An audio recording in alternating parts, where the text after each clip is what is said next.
Welcome to Middle Class Millionaire, where mindset meets money. Let's grow together. Welcome to the Deep Dive. Today we're taking a really close look at Morgan Housel's book, The Psychology of Money. And look, this isn't your usual stock tips guide or, a get-rich-quick thing. It really zeroes in on something, much deeper, how we think about money, and maybe even more importantly, how we manage to keep it. It's a pretty unfiltered look at our financial mindset, and honestly, it could change things for you. Yeah, what's so great about Housel's angle is he shifts the focus. It's not just about the spreadsheets, right?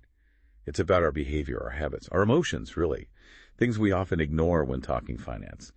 So our goal here, our mission in this deep dive, is to pull out the key nuggets, the insights that can help you understand your own financial psychology better, and hopefully build that kind of lasting wealth. Okay, so let's jump right in. First big idea. No one's crazy. Housel basically argues that, every money decision we make comes from our own unique life story, even the ones that look totally irrational from the outside. He has this great quote: "People do crazy things with money, but no one is actually crazy. They're just reacting to their unique life story." But doesn't that make giving financial advice incredibly difficult if everyone's working from such a personal, almost subconscious place? Oh, absolutely. It means you have to approach it with a lot more empathy, less judgment. Think about it, right? Someone who lived through the Great Depression, they might value security above absolutely everything else. Debt is like the enemy. Now contrast that with someone maybe younger who saw the 2008 crisis unfold. They might look at the stock market and just see danger, deep suspicion. And you see this in the middle class too, maybe more subtly. Parents drilling in, save more than you spend, or this intense fear of any kind of debt. It's not just, a preference. It's baked in from their experiences. That makes sense. It's all about context. Okay, let's shift to another really powerful, often missed idea: confounding compounding. Housel shows that the really amazing financial growth, it's not flashy, it's often slow, maybe even kind of boring, but it's incredibly powerful over time. He uses Warren Buffett as the classic example, right? Most of his massive wealth came after his mid-60s. And Housel says our minds are not built to handle exponential growth. Why is that? Why do we struggle so much to really get compounding? Well, our brains tend to think in straight lines, linear progress, not curves. So when you start saving or investing, those early gains feel tiny, almost pointless sometimes. And that's exactly why people jump ship. They get impatient, they start chasing fast returns or whatever the hot new thing is. So the real trick isn't just start early, though that's crucial. It's recognizing that initial slow burn, that period of, let's be honest, tedium, that's the hardest part. You have to kind of reframe it for yourself. Understand the magic is in the consistency. Small actions repeated for ages. That's where the power lies, even if you don't see it right away. Right. It's a marathon, not a sprint. A test of patience. And that patience links directly to this next point: getting wealthy versus staying wealthy. Housel draws a really sharp line here. Getting money often means taking risks, being bold, maybe a bit optimistic, but keeping it. That needs a totally different toolkit. Things like humility. And, interestingly, fear. He has this great quip: saving is the gap between your ego and your income. Okay, but fear. That sounds a bit negative when talking about success. What does he really mean? Yeah, it's not about being paralyzed by fear. It's more about respect. Respecting that the world is unpredictable. Things go wrong. For a lot of people, especially in the middle class, there's this pressure to keep up, maybe push ahead by taking on more risk than they should. More debt, bigger bets. Housel argues for, deep frugality and a kind of healthy paranoia, a constant awareness that you could lose what you've gained. So you ask yourself, how am I protecting this, even against things I can't foresee? It's respecting bad luck, respecting change. You just can't assume tomorrow's guaranteed to be like today. You build defenses. Build defenses, like a financial fortress around what you've earned. That makes sense. And building that fortress, it leads perfectly into how Housel sees wealth itself. He kind of pushes back against the usual symbols, right? The big house, the fancy car. Instead, he talks about freedom. Just the ability to say, you know what? I don't have to do this today. His quote is amazing. The highest form of wealth is the ability to wake up and say, I can do whatever I want today.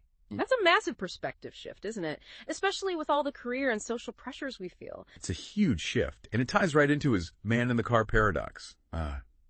You see a fancy car, you admire the car, you don't really think much about the driver. Housel puts it bluntly: no one is impressed with your possessions as much as you are. Ouch. But it's true. Society, especially for middle-class families maybe, pushes us to show success. The new car, the designer stuff, the extravagant wedding. But Housel says real wealth, the kind that buys freedom, is often invisible. Why? Because it's saved. It's not spent on showing off. Think about that quiet person, maybe drives an older car, doesn't make a fuss, but they've been consistently saving, investing wisely, maybe owns property. That's the wealth you don't see. And that's the wealth that gives you control over your time, your life. Yeah, that really reframes what rich even looks like. It's internal control, not external display. And building that invisible wealth, that freedom, means being ready for surprises. Which brings us to room for error and the idea of surprise. Housel is pretty clear. The past doesn't really predict the future all that well. He writes, "History is the study of things that barely ever happen. It's about outliers." So if surprises are just part of the deal, how do we plan for them without just getting totally anxious? Well, it's about embracing that uncertainty, planning for the unexpected. His line's great. You have to plan for your plan, not going according to plan. It doesn't mean predicting the next crash or recession perfectly. Nobody can do that. It means building flexibility, buffers, so that when whatever surprise hits, job loss, health issue, maybe even a sudden good opportunity, you're not completely knocked off course, practically. That means a solid emergency fund, avoiding debt that eats up your whole paycheck. Like, don't buy the house where the mortgage payment leaves you with absolutely nothing left over, because life will throw curveballs. You want your finances to be resilient, anti-fragile even. Right, building in that buffer, that resilience, it lets you be reasonable, rational. Housel makes this point that finance isn't just pure logic like physics, it's messy, it's emotional. So maybe the purely rational advice is put every spare penny in this super optimized index fund, but the reasonable approach might say, okay, but keep a decent chunk in cash for emergencies, even if it earns less, because that helps you sleep at night. How do we find that balance ourselves between the math and the emotion? It's about acknowledging that optimal on a spreadsheet might feel terrible in real life. Yeah. Housel basically says doing what lets you stick with the plan long term, what lets you sleep soundly, that's often more important than squeezing out every last fraction of a percent return. For most people, that means having those safety nets, the emergency fund. Maybe choosing investments that feel comfortable risk-wise, even if something else might theoretically do better. Because look, if your financial plan makes you constantly stressed or tempted to bail, it's not a good plan for you. It's not sustainable no matter how mathematically perfect it looks. Being reasonable is about being human. That's really liberating, actually. Okay, so let's try to bring all together now. What are the core, behavioral takeaways Housel wants us to internalize? He wraps it up saying, financial success is not about knowledge, it's about behavior. So what does that actually look like for him personally? And what's the final message for us? Yeah, his own confession section is really revealing. It's not complex. He uses simple, low-cost index funds. He's incredibly frugal. He avoids debt like the plague. He consciously avoids FOMO, that fear of missing out on the next big thing. And he just stays focused on the long, long term. So the big message for you, for the listener, is really this. You don't need to be a genius investor. You don't need to beat the market. You just need to survive. Stay in the game long enough for compounding to work its magic. It really comes down to consistency, humility, and avoiding those big behavioral mistakes. Wow. So going through the psychology of money, it becomes so clear. Money isn't just about dollars and cents, is it? It's tied up in our behavior, our habits, how we feel, how we see the world.